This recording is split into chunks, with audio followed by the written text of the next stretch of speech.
Welcome back to Straight Talk with Billy Kay. I'm Billy Keyserling, the man who's fortunate enough to be the mayor of Beaufort. The purpose of this show and my website and my newsletters is to basically communicate with people and to share with them things that are going on around Beaufort. For the past 4 years since I became mayor, one of the first phone calls I got when I was elected was from Chancellor Jane Upshaw, who said, "We're really ready to make the historic campus grow." We've been distracted with growing where there was opportunity at the other campus, and we want to look at it at an art focus. And I said, that's terrific, Jane, because that's not only does that good for students and Beaufort a terrific venue for art, it's a great service to the community and a partnership. So today what we're going to talk about is USCB, a place for students and a place for community. In this second segment, I have with me Bonnie Hargrove. I could spend a lot of time telling you about Bonnie, where she's been, what she's done, the programs she's run. But the bottom line is she's in charge of growing the Center for the Arts at the University of South Carolina, Beaufort campus. Welcome, Bonnie. Well, thank you, Billy. I appreciate you having me. Why don't you tell me a little bit about what you're doing this year, Okay. what you expect, how you hope it to grow? The university, as you know, their focus is for the arts on this campus. And for over 30 years, we've been hosting things like the festival series with Charles Wadsworth, which now Aaron, I don't remember his last name. Ed Aaron. Aaron? Ed Aaron. Ed Aaron. Oh, right. okay. Yeah, maybe I run the arts. Why don't you do that, Billy? Yeah. Well, Anyhow, incredible programming over there with chamber music. We're the home of the Beaufort Orchestra. We have incredible children's theater. This year we're going to be doing Annie Jr. And after that, The Little Mermaid. So those are great opportunities. We also have over 10 school shows where Jasper, Colleton, Hampton, and of course Beaufort Counties are all invited to come and see shows like Angelina Ballerina, which is a very popular PBS show.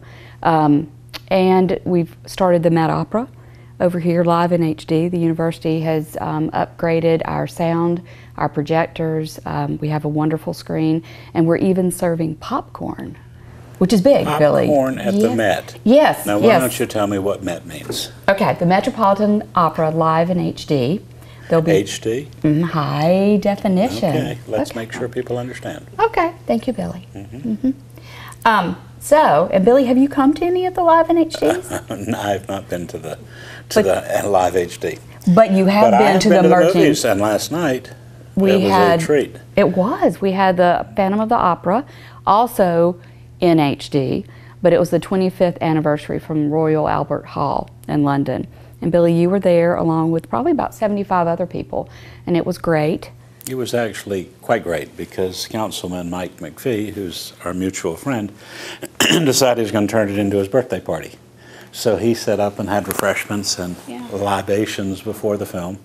And at intermission, they cut a birthday cake. So we turned an evening at the Met, live in HD, into a birthday party. And I won't tell you how old Councilman McPhee is. I think it's a secret. You know, I think this takes us to the question of partnerships. Correct. And how one of the ways to grow is through partnerships. Right. Maybe you'll talk about that. I will. We have several great partnerships. We work with Beaufort Library on their Book Sandwiched In, which will be starting in January, where books are reviewed and local people do the review for them. It lasts about an hour at lunch. We also work with the Beaufort International Film Festival, which is in February. Incredible event with thousands of people coming to Beaufort. This year is Short Story America, which is a new festival that'll be here in September. We work with Dragon Boat Beaufort, which was a breast cancer survival program. They now have 2 boats, but we showed a documentary about dragon boats, and from there I think it really helped them get their feet on the ground. We're planning on working with Port Royal Sound Foundation, showing some documentaries about issues with water and storm drainage and things that the city's also working with. So because of the mission at the University is Education, we are looking at using our film series to go along with things that are interesting to this community. You know, there are not many places where you can see a film. Well, there are not many places where you can see most of the films. Not many places in the Low Country where you can see the kinds of art films, independent films, that often don't hit the big screens. And I think that's, to me, that is the single biggest addition or attraction this year for $7, $6, $5, depending on what it is. Bonnie gives out bags of popcorn. They're a little too small for big people like me, but it's an effort. It's a beginning. But this film series, I think, is a huge opportunity to bring film experience opportunities to the people of Beaufort. And if it weren't for the university, and if it weren't for the art focus, it would be a little more difficult to. Right. Now, this doesn't come for free. Who's paying for it? There's not a dime from the state that's going into our programs. So it's our donors, our sponsors, ticket sales. It's all what we call earned income to be able to do this. And it's a challenge. You know, we do get some money from the Beaufort Fund, which is great. That helps underwrite us. We do receive, there's some very generous donors out there. But with the change in the economy, the amount that they are able to write their check has changed tremendously. So we struggle, but we have to be creative, and this film series is allowing downtime in the theater for us to be able to have something going on that's bringing in revenue. Because we still have the Beaufort Theater Company, which last year had an incredible cast that did Always Patsy Cline. And we just got through with auditions for Honky Tonk Angels with 3 wonderful women who'll be playing that. The Columbia City Ballet will be coming back. We're doing the Nutcracker. We're looking at doing a tribute to Johnny Mercer. Marlena Smalls and the USC Gospel Choir will be here in January. And then Noises Off, which is a British comedy, will be part of our series in April. So it keeps us really busy. It's a lot going on. It is. A, for a small town, and 2, for a university that has really been put through the ropes by state funding for higher education. I don't know. A lot of people don't realize this, but less than 5 cents, or 6 cents, I believe, of every dollar that funds USCB, less than 6 cents comes from the state. That's why some of us were involved in raising. In our next segment, we're gonna talk about students in the art program, and you know, we had the goodwill of 50-ish people who came forward with partial scholarships for 4 years for students there. But if we want this university to be here and we want it to grow, we're all going to have to chip in. The good news is that Bonnie gives you something for your money rather than just the good feeling. So I encourage people to come, to participate, to bring ideas for productions. Absolutely. And a lot of people have been telling us about films that they're interested in bringing, and we look at that way. We look to partners, trying to work with other nonprofits to get people in the door.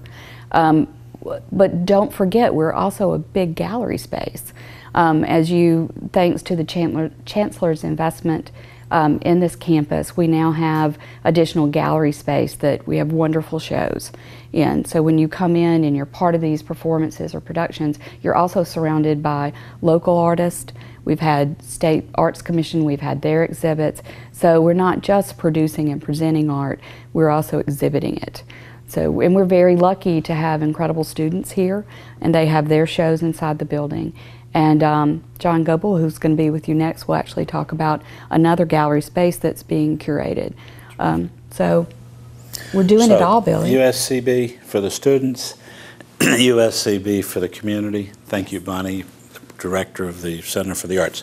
Tell people how they can find you, how they can send you checks, how they can come to your performances, how they can know what you're doing, how they can see your program. We have our own website, which is uscbcenterforthearts.com.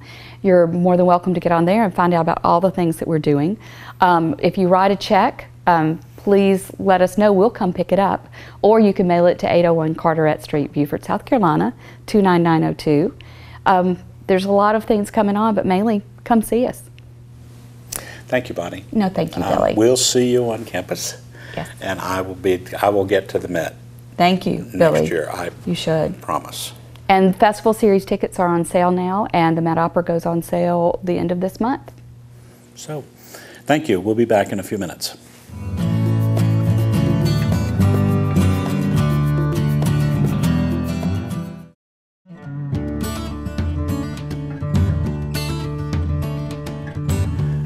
Welcome back to Straight Talk with Billy Kay. In our first segment, we talked with Bonnie Hargrove, who's the director of the Center for the Arts at University of South Carolina Historic Beaufort campus. Our focus then was what the impact or the attributes of having an arts college in Beaufort and the Center for the Arts and what it brings to the community. But what we're going to focus on today is really the students. Typically, people think schools, students. I think schools, assets to parts of a community, integrated part of a community. And that's why I decided to link the two. With me I have Emily Yaden, who's a senior, and I have Jonathan Goebel. Jonathan's the program coordinator for Studio Arts at USCB Historic Campus. John, why don't you start a little bit and tell us the history of the program and where you are, and then Emily will give you a grade of pass or fail as to how you're doing. Okay, we can do it that way. Well, I came here in 2007, and I came here with the charge of creating a studio art program. Studio art has a long history at USCB, long before I was there, and so it was really for elective purposes. Students would take it as a fine arts elective. So when I came in, there were some facilities in Beaufort. Actually, there was one building. So I took it as a challenge to grow that, create the studio program, an academic program, and over the course of 3 years, we assembled a few more studio spaces with some grant money, and we were granted approval for the studio art program. And in 2010, we launched the program, and we started with 7 studio majors, and over the course of 2 years, I'm happy to say that we have nearly 50, and we have students from all over South Carolina, Georgia, and states as far away as Virginia and New Jersey. So we are bringing in students from all over. And tell us just a little bit about what a studio art program is. Okay, studio art program. We use the word art. Art, yes. Loosely, so. Yes. Studio art program would be a studio discipline, which would be painting or drawing or something with your hands. So the disciplines that we have right now include drawing, painting, ceramics, design, digital photography, printmaking, and we continue to grow as students ask for other things and as we continue to make ourselves more competitive. That's terrific. And what drew you here? Originally I wanted to do marine biology, and then upon coming to USCB, I couldn't do that, and so I ended up taking a studio art class, but art was actually always my second choice. And in 2010, when I was my second semester my freshman year, I did take one of the intro art classes, and it was a graphic design class, and I really, really, really liked it. And so when I heard, oh yeah, we're getting a new studio art program, I was like, well, I'm going to go change my major right now. And so I did that, and now I'm a senior, and I spent a lot of time in the printmaking studio and in the Mac lab, just working on everything that I like to do. So. And the print studio is what? The printmaking studio is where we do intaglio, like use copper plates and etch them with ferric acid and print them on paper with using spread ink over that, wipe the ink off and print it through a press on paper. Basically take centuries-old technology and use utilize it to make art. Right, that's like the program that for the tricentennial. Yes, that's exactly what we used, was the intaglio process for the Beaufort Chronicles. So isn't it funny that you spend part of your morning using the old processes, and then all of a sudden you're sitting in front of a Macintosh computer where you change things instantly and make them almost out of nothing? Well, what's interesting now is we're actually combining the two processes together. Last year, I believe, we acquired 3 or 4 large format printers, Epson printers, that we've been using in printmaking and other aspects of the arts department to create fine art utilizing digital technology along with old technology. So that's really kind of a new direction for printmaking, and it's one of the things that we've integrated into the curriculum recently. Now, our students, you know, it gets confusing because we have the two principal campuses, plus I think some outreach on Hilton Head and even into Jasper County. But do students, if they're in the system and they want to major in studio art, they are going to come to Beaufort? Is that how it's set up? Yeah, what we've tried to do in Beaufort, at the Beaufort campus, is actually starting this semester, is to create a cohort schedule so that students can come here, they can move here and live here and take all of their classes here versus having to commute back and forth. And students still do that because they want to take classes that we don't have on this campus, or they want to double major. So a lot of students opt to do that. But we do have everything now set up where students would come here and the entire art major would revolve around being on this campus. That's terrific. And we're going to have a dormitory? Yes. And I understand that you're the expert. You can tell us about the Grace White House. The Grace White House, Grace White's father was in the Marines, and he purchased the house in 1936 for $1,900, the huge house at 802 Carteret Street. And it was renovated, and Grace White lived in that house until she was 98. And then the university acquired it. Now it's going to be dorms for up to 16 students, and it's amazing. It's beautiful inside. So I'm happy. I visited last week. Nice kitchen. Yes. It's cute. And who's going to live down in the basement?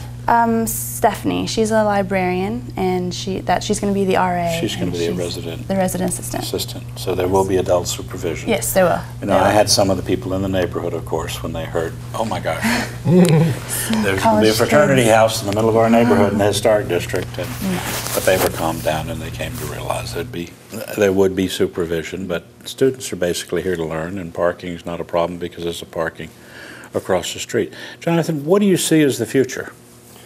Well, other than your students being successful and being your best recruiters and sending you more and more and more students. Emily will graduate. Step one. Well, we are focusing on growth, headcount. So one of the things that we are actively doing right now is recruitment. And I got to say, you know, one really neat thing about this program is that it's small, and there aren't a lot of other small programs right now, especially programs that just started. So we have a program with a very acceptable, very desirable student-faculty ratio, and so it's very attractive for students to want to come here. So one thing we will focus on will be getting more students here, and also to grow the program offerings that we have. So one of the greatest things, I think, and you might have mentioned this earlier, was that we have these scholarships available now. So we have about $250,000 of scholarships for art majors. So we plan on growing our student headcount with recruitment efforts, and also adding new facilities as the students warrant it. But we do see also adding other disciplines in the arts, including music and theater and media arts. So we really started with studio art, but it will expand, and eventually we'll have a large population of arts students on this campus. One of the concerns people have always about studio art is because studio artists are stereotyped as starving artists. You know, indulgent, I guess, in that you go, you express yourself, you get the skills, the discipline to express yourself. If someone doesn't want to pay for it, you don't make a living. How are you going to reconcile that? How are you going to take your studio art background and turn that into a way to make a living, and also to do the more, quote, personal creative stuff?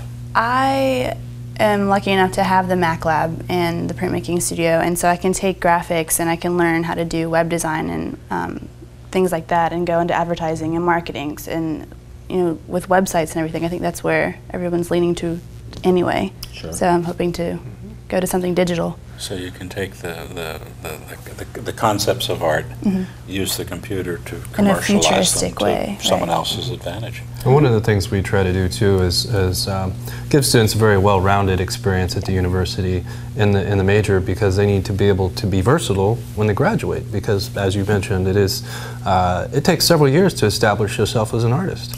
And one of the nice things about Beaufort is that it's an arts community. We have 15 galleries downtown, wonderful art scenes, support for the arts, and so this is a good place to be as a graduate of our program. Unfortunately, we're running out of time, but one last question. That is, I'm sitting in the audience, and I say, I've got a grandchild, or I've got a child, and this might be the perfect match. It's small, they're going to be in the front end, lots of individual attention, flexibility to develop a program. How do they find out about this? Who do they go to? We have a website.